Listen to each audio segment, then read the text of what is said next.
Agartala press ক্লাবে আয়োজিত এক সাংবাদিক সম্মেলনে জনজাতি সুরক্ষা মঞ্চের ত্রিপুরা প্রান্ত তাদের ৩ দফা দাবি সরকারের সামনে তুলে ধরে।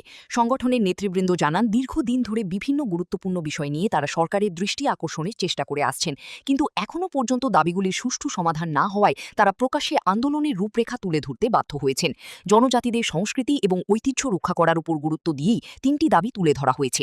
সংগঠনের পক্ষ থেকে জানানো হয়, সংশ্লিষ্ট দাবিগুলি দ্রুত বাস্তবায়নের জন্য সরকারের কাছে অবিলম্বে কার্যকরী উদ্যোগ গ্রহণের আবেদন জানানো হয়েছে। একই সঙ্গে তারা হুমকি দিয়ে বলেন, সরকার নির্দিষ্ট সময়ের মধ্যে দাবি পূরণ না হলে আগামী দিনে বৃহত্তর গণ আন্দোলনের কর্মসূচি গ্রহণ করা হতে পারে। এই তিনটা মূলত দাবিকে নিয়েই আমরা সেই দিল্লির লালকেল্লা ময়দানে জনজাতির সাংস্কৃতিক সমাগমে আমরা হিস্যান দিয়েছি। এটা হচ্ছে আমাদের মূল বক্তব্য আজকের প্রেস রিলিজ। সবাইকে ধন্যবাদ।